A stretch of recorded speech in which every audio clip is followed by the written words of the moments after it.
हे sweet family, चलिए इस video में बात करते हैं फ्रीन और बेकी के बारे में।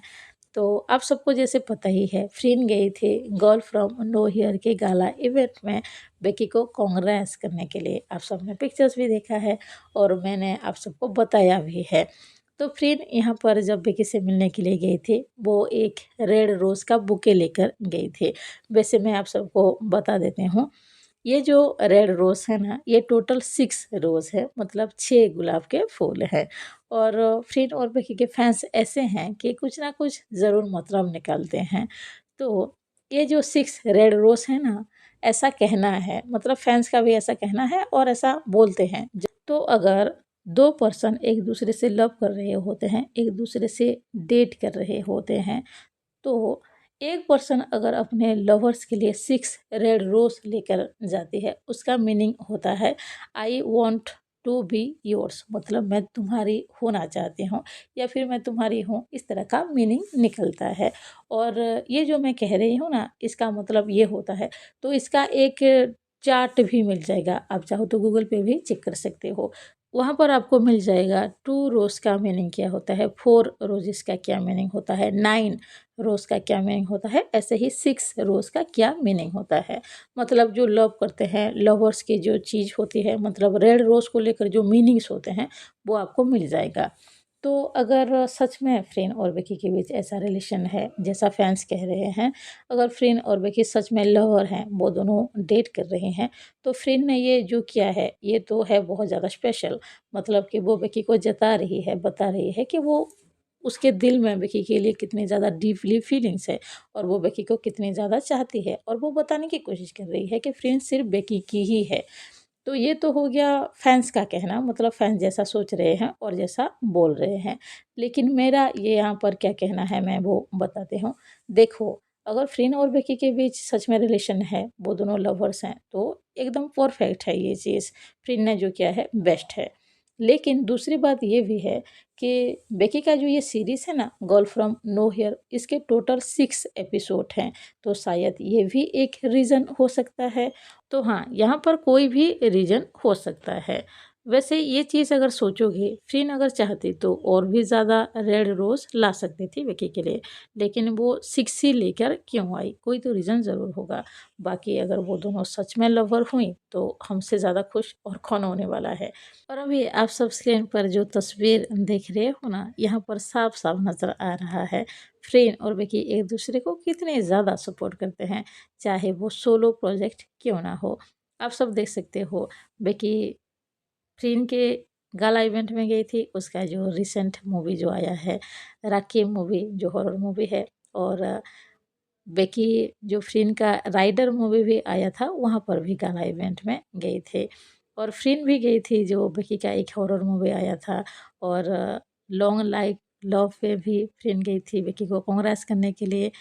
मतलब कि इस पिक्चर में ये साफ-साफ नज़र आ रहा है, फ्रीन और बेकी चाहे कुछ भी हो जाए, एक दूसरे को सपोर्ट करने से बिल्कुल भी नहीं हिचकिचाते हैं, और ये देखकर बहुत अच्छा लगता है। और ये चीज़ फ्रीन और बेकी को सबसे अलग भी बनाती है। उनको कोई मतलब नहीं होता है कि कोई क्या बोलता है, कोई क्या सोचता है, कोई क्या ही, मतलब जो भी किसी को सोचना है तो वो सोचते रहे। लेकिन फ्रीन और बेकी एक दूसरे के लिए हमेशा खड़े हैं। वो दोनों एक दूसरे को इस तरह से ऑलवेज सपोर्ट करेंगे, चाहे कोई कुछ भी क्यों ना कह ले। बहुत सारे लोग ऐसे भी हैं जो कि फ्रीन और बेकी को हेट करते हैं, ना जाने क्या क्या चीज़ें कहते हैं, पर इस चीज़ से भी फ्रीन और बेकी को आज तक कोई फ़र्क नहीं पड़ा है। उन दोनों के रिलेशन में कोई फ़र्क नहीं पड़ा है। वो दोनों पहले जैसे थे, पहले दिन से लेकर अभी तक उन दोनों के रिलेशन को शायद 5 साल से ज़्यादा हो चुका है। वो दोनों बदले नहीं हैं, एक दूसरे को ऑलवेज सपोर्ट करते हैं। और अभी आप सब स्क्रीन पर कुछ पिक्चर्स देख रहे हो, जब फ्रीन और बेकी साथ में खड़े हुए थे, जब फ्रीन बेकी को कांग्रेस करने के लिए गए हुए थे, आप सब सामने देख सकते हो कितने सारे पर्सन खड़े हुए हैं फ्रीन और बेकी के साथ में पिक्चर क्लिक करने के लिए। बहुत सारे फैंस भी हैं और बहुत सारे कैमरामैन भी वहाँ पर मौजूद है। इस चीज़ को देखकर सिर्फ हम ही नहीं वेट करते हैं, मतलब कि फ्रीन और बेकी को साथ में देखने के लिए हम ही सिर्फ वेट नहीं करते हैं, और भी ढेर सारे पर्सन हैं, और भी बहुत ज़्यादा जो होता है ना मीडिया वाले, वो भी इंतज़ार ही करते हैं कब फ्रीन और बेकी साथ में आए और उन दोनों के साथ में पिक्चर मिल जाए। तो ये चीज़ तो है, फ्रीन बेकी इसीलिए तो ख़ास है। और अब बात करते हैं बेकी के इंटरव्यू के बारे में। उस दिन बेकी का एक इंटरव्यू ही तो लिया गया था ना, तो यहाँ पर तो बेकी की नैनो कैरेक्टर के बारे में ढेर सारी बातें हुई है। मैं यहाँ पर कुछ चीज़ें ही बताना चाहूँगी और उसके बाद कुछ और भी बताऊँगी। तो बेकी ने यहाँ पर अपने कैरेक्टर के बारे में बात करते हुए कहा कि नैनो की जो कैरेक्टर है वो बहुत ज़्यादा डिफरेंट होने वाला है। वो एक ऐसी पर्सन है जो कि अगर गलत देखती है तो उस पर्सन के साथ सीधे ऐसे गलत ही करती है। मतलब कोई अगर किसी के साथ बहुत ज़्यादा रॉन्ग कर रहा होता है, तो जो पर्सन किया होता है ना, उसके साथ भी उतना ही गलत होता है। उसी तरीके से ही उसको सज़ा मिलती है और नैनो को यही पता है, वो वही करते हैं। और उसने ये भी बताया कि इस सीरीज़ में 6 एपिसोड होने वाले हैं, सारे एपिसोड में अलग-अलग स्टोरी, अलग-अलग स्कूल होने वाला है, ये तो हम सबको पता ही है। यहाँ पर बेकी को एक क्वेश्चन किया गया था, नैनो की कैरेक्टर में और जो बेकी है, उन दोनों में कितनी ज़्यादा डिफरेंट है? तो बेकी ने सीधे कहा था, नैनो की जो कैरेक्टर है, वो पूरी तरह से डिफरेंट है और जो बेकी है, वो पूरी तरह से अलग है। और हम सबको पता भी तो है, बेकी बहुत ज़्यादा स्वीट है, क्यूट है, काफ़ी ज़्यादा अच्छी है। लेकिन नैनो की कैरेक्टर ऑब्वियसली बहुत ज़्यादा डिफरेंट है। उसको जब आप सीरीज़ में देखोगे, आप तो डरने वाले हो, वो इतनी ज़्यादा स्कैरी कैरेक्टर है और उसके अंदर इमोशन भी नहीं है, मतलब वो इमोशन फ़ील नहीं करती है। तो उस तरह का ही वो कैरेक्टर होने वाला है। जब सीरीज़ आएगा तो हम देखेंगे ही, हमको ज़रूर पता चल जाएगा। वैसे मैं बता दूँ, यहाँ पर बेकी ने आइडल फैक्ट्री के बारे में भी कुछ बताया है। तो यहाँ पर बेकी को क्वेश्चन किया गया था, आप जिस कंपनी में पहले काम करते थे, उस कंपनी के खिलाफ आपने लीगल एक्शन लिया है, क्या उसका कोई नतीजा निकला है? आपको जो पेमेंट नहीं किया गया था, वो क्या आपको मिल चुका है? क्या रिज़ल्ट है? तो बेकी ने यहाँ पर आंसर देते हुए कहा कि अभी तक कुछ ख़ास रिज़ल्ट तो नहीं निकला है, पर जो वकील हैं वो काफ़ी अच्छी तरीके से इस केस को देख रहे हैं। उम्मीद यही है कि मेरे पैसे मुझे बहुत जल्दी ही वापस मिल जाएँगे। और उसने आगे ये भी कहा कि कुछ और भी एक्टर हैं, पर्सन हैं, जिन्होंने उस कंपनी के खिलाफ लीगल एक्शन लिया है। बेकी यहाँ पर डायरेक्टली फ्रीन का नाम नहीं ले रहे थे, पर हम सबको अच्छी तरह से पता है, आइडल फैक्ट्री के खिलाफ फ्रीन ने भी लीगल एक्शन लिए हैं, क्योंकि उसको भी उसका पेमेंट नहीं मिला है। उसके बाद जो बेकी है वो आगे कहती है, इन सारी चीज़ों से बहुत ज़्यादा मुश्किलें हो जाती है।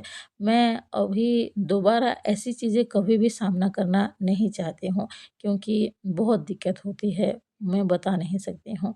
पर मेरे जो वकील हैं वो लगातार इस केस को सँभाल रहे हैं, अच्छे से देख रहे हैं। सच कहूँ तो उम्मीद तो है कि सब कुछ मेरे पास लौट आएगा, लेकिन हाँ, हमेशा आगे से मैं पूरी तरह से ध्यान रखूँगी कि दोबारा ऐसा कुछ भी मेरे साथ ना हो। मतलब कि बेकी इनडायरेक्टली यही कह रही थी कि वो अब से ध्यान देगी कि कोई और कंपनी उसके साथ इस तरह से धोखा ना करे, इस तरह से उसके साथ चीट ना करे। पर ये बात सोचोगे भी तो ये सही भी है। आप किसी के लिए काम कर रहे हो, इतने ज़्यादा मेहनत कर रहे हो और उसके बदले अगर आपको पे ना किया जाए, बिल्कुल भी ना किया जाए, तो बुरा तो ज़रूर लगेगा ही। बेकी से यहाँ पर पूछा गया था, आप इस चीज़ को लेकर क्या बहुत ज़्यादा सैड होती हो? तो बेकी आंसर देते हुए कहती है, नहीं, मैं बहुत ज़्यादा सैड नहीं होती हूँ। अगर मैं इसके बारे में ज़्यादा सोचूँगी तो मैं काम ही नहीं कर पाऊँगी और मुझे ही बुरा लगेगा। जो भी चीज़ें हैं मेरे वकील ही सँभाल रहे हैं। पर मैं एक चीज़ ज़रूर सोचती हूँ, अगर मैं पहले से ही सावधान हो गई होती तो शायद मेरे साथ ऐसा नहीं होता और मैं आगे से इस चीज़ का पूरी तरह से ध्यान भी रखूँगी कि मेरे साथ दोबारा कभी ऐसा ना हो। उसके बाद बेकी से पूछा गया था, आपकी खुद की कंपनी बेकी एंटरटेनमेंट कैसा चल रहा है? बेकी ने यहाँ पर आंसर देते हुए कहा, उसकी कंपनी जो है वो अच्छे से ग्रो हो रहा है। उसकी जो टीम है वो बहुत अच्छे से काम कर रहे हैं, सब मेहनत कर रहे हैं कंपनी को आगे ले जाने के लिए। और उसका जो ब्रदर है रिची, वो अक्सर बेकी की हर चीज़ में मदद कर देता है। अगर बेकी का कोई मीटिंग भी होता है तो रिची उसके साथ होता है, हर चीज़ में बेकी की हेल्प करता है और जो उसकी कंपनी है धीरे-धीरे करके आगे बढ़ रही है। और अभी आप सब स्क्रीन पर बेकी के साथ उसके पूरे फैमिली को देख रहे हो। रिची, बेकी के मॉम डैड और एक लड़की खड़ी हुई है और ये जो लड़की है रिची की गर्लफ्रेंड है। मतलब कि बेकी की पूरी फैमिली उसके साथ खड़े हुए हैं। आप सबको पता ही है बेकी का जो फैमिली है वो बेकी को कितनी ज़्यादा सपोर्ट करता है। और अभी जो आप सब स्क्रीन पर एक पिक्चर देख रहे हो ना, जो बेकी के साथ खड़ी हुई हैं रेड रोज़ लेकर, बुके लेकर, वो दरअसल बेकी की जो न्यू एक ब्रांड के साथ वो काम कर रही है, बियो एक्टिव, उसकी ओनर है, मतलब सीईओ हैं। ये पिक्चर है। और अभी आप सब स्क्रीन पर और भी कुछ पिक्चर्स देख रहे हो। इन सारे पिक्चर्स में जो बेकी के साथ सारे पर्सन नज़र आ रहे हैं ना, ये सब गर्ल फ्रॉम न्यू ईयर के एक्टर हैं। मतलब कि बेकी के साथ ये सारे एक्टर काम कर रहे हैं। और आखिर में आप सब जो वीडियो देख रहे हो, यहाँ पर साफ-साफ नज़र आ रहा है बेकी से मिलने के लिए कितने सारे फैन्स आए हुए थे। आप सब देख सकते हो कितने सारे पर्सन खड़े हुए हैं। बेकी सबको हेलो हाय कह रही है, मतलब मिल रही है। और ये चीज़ को देखकर सच में फ्रेन हो या फिर बेकी हो, कितनी ज़्यादा हैप्पी होती होंगी। आपने देखा होगा जब फ्रेन भी कहीं अकेली भी जाती है, उसके सोलो प्रोजेक्ट के लिए भी अगर कहीं पर जाती है तो ढेर सारे फैंस वहाँ पर पहुँच जाते हैं सपोर्ट करने के लिए। इस चीज़ को देखकर सच में बहुत अच्छा लगता है। फ्रेन और बेकी की जो जेल सीरीज़ होता है, हम जितने सपोर्ट करते हैं, उन दोनों की सोलो प्रोजेक्ट को भी हमें ऐसे ही सपोर्ट करना चाहिए। और फ्रेन और बेकी उम्मीद भी यही करती होंगी शायद कि उनके फैन जो है हर चीज़ में उनका साथ देंगे, सपोर्ट करेंगे, तो ये होना ही चाहिए। अभी के लिए बस इतना ही है, मिलते हैं नेक्स्ट वीडियो में। अगर ये वीडियो अच्छा लगा हो प्लीज़ लाइक कीजिए, अगर कोई नया हो तो ज़रूर सब्सक्राइब कीजिए। कमेंट बॉक्स में बता सकते हो वीडियो कैसा लगा। Bye bye, thank you.